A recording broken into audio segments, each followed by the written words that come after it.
मेरे YouTube channel astro Naresh पर आपका स्वागत है। नमस्कार, मैं हूं नरेश कुमार। बात करेंगे शनिदेव की। शनिदेव ने अभी हाल ही में राशि परिवर्तन किया है और वो कुंभ राशि में गोचर कर रहे हैं। लेकिन हमने चूंकि इसके पहले भी एपिसोड दिए थे, लेकिन अब शनि की स्थिति जो है वो थोड़ी सी बदलने वाली है, इसलिए ये जरूरी है कि आपको उसकी जानकारी भी दी जाए।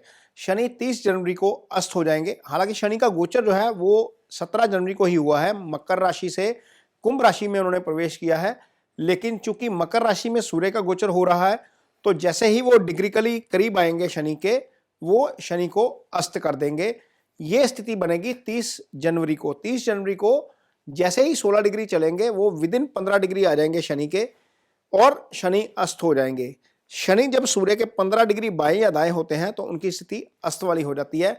ये दोबारा अब 5 मार्च को उदय होंगे। अब इससे असर क्या होगा, क्योंकि शनि जो है वो ऐसे ग्रह हैं जिनके फल बहुत जबरदस्त मिलते हैं, और अच्छे भी और बुरे भी। शनि क्योंकि कर्म के कारक हैं, शनि न्याय के कारक हैं, शनि दरिद्रता के कारक हैं, शनि दुख के कारक हैं, और शनि आपको जो है वो आलस्य के कारक हैं। इसलिए शनि के ये जो रिजल्ट जब मिलते हैं तो आप में आलस्य आता है, बीमारी आती है, समस्या आती है। तो जो है यदि जब शनि अस्त हो जाते हैं, वो ये सारी चीज़ें नहीं कर पाते, क्योंकि उनका अपना अस्तित्व जो है वो नहीं रहता, वो सूर्य के प्रभाव में आ जाते हैं। सूर्य शनि वैसे भी पिता पुत्र हैं। जब ये अस्त हो जाएंगे तो उसके नतीजे आपको कैसे मिलेंगे, इस पर विवेचना करेंगे। बात करेंगे कर्क राशि की। शनि के अस्त होने का कर्क राशि के जातकों पर क्या असर पड़ेगा। शनि कर्क राशि के जातकों के लिए एक अच्छे ग्रह नहीं है। उसका कारण यह है, शनि 2 भावों के स्वामी बनते हैं कर्क राशि के लिए, और दोनों ही मारक स्थान है। मारक स्थान इसलिए क्योंकि सप्तम जो होता है वो मार्केश होता है, और अष्टम से आयु का विचार किया जाता है। जब कुंडली में सप्तम या अष्टम की दशा चल जाती है या महादशा अंतरदशा चल जाती है, तो इसको अच्छा नहीं माना जाता। अब इन दोनों भावों के स्वामी अस्त हो गए हैं। इसका मतलब यह है कि इन दोनों भावों के फल नहीं होंगे।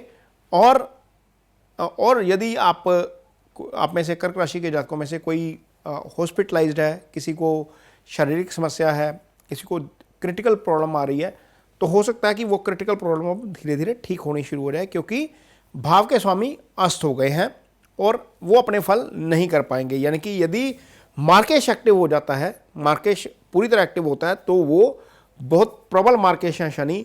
वो ऐसा फल करते हैं कि बाद में व्यक्ति बहुत दुखी होता है या उसको मरना संस्थिति का भी सामना करना पड़ता है। लेकिन चूंकि मार्केश अस्त है, इसलिए आपके लिए थोड़ी सी राहत वाली बात हो जाएगी, और सप्तम और अष्टम के दोनों भावों के फल जो है वो नहीं करेंगे।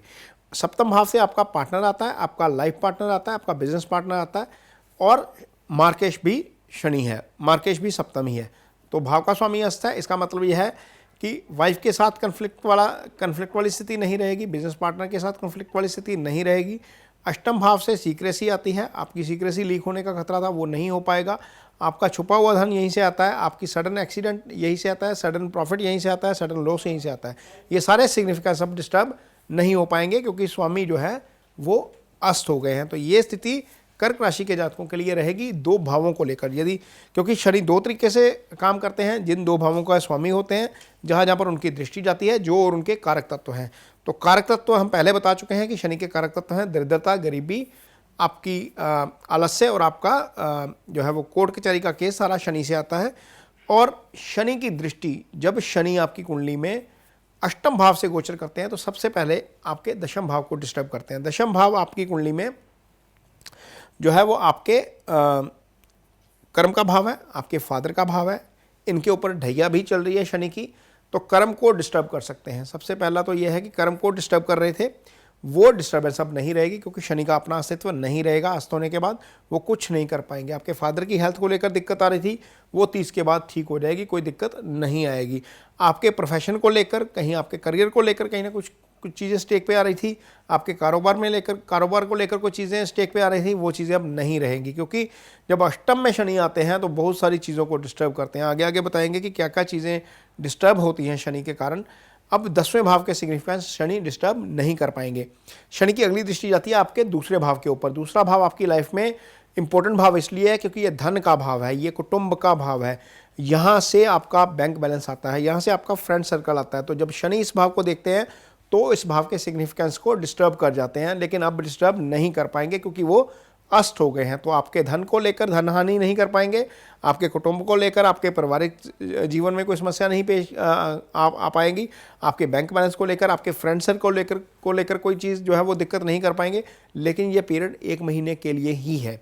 आपके पंचम को लेकर कोई दिक्कत नहीं कर पाएंगे क्योंकि शनि की 10वीं दृष्टि आपके पंचम के ऊपर जा रही है।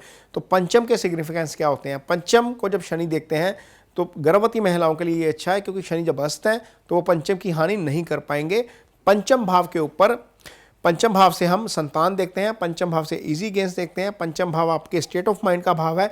यदि आप पंचम भाव हायर एजुकेशन का भाव है, पंचम भाव से संबंधित सारे सिग्निफिकेंस अब शनि डिस्टर्ब नहीं कर पाएंगे। इसका मतलब यह है कि कर्क राशि वालों के लिए यह बहुत राहत की बात है कि शनि 1 महीने के लिए अस्त होने जा रहे हैं। जिन पर ढैया चल रही है वो ढैया का स्वामी जो है, यानी कि जो ढैया का जो कारक ग्रह है शनि, वो अस्त है। इसलिए अब कर्क राशि के जातक जो घबराए थे 17 जनवरी के बाद कि हम पर तो शनि की ढैया शुरू हो गई, अब थोड़ी सी राहत की सांस लीजिए। और ये कार्यक्रम आपको कैसा लगा इस पर मुझे राय ज़रूर दीजिए कमेंट बॉक्स में, मुझे आपकी राय का इंतज़ार रहेगा। यदि आपको ये कार्यक्रम अच्छा लगता है तो इसे शेयर ज़रूर करिए, इसे लाइक ज़रूर करिए। इसके साथ ही मुझे दीजिए इजाज़त। नमस्कार।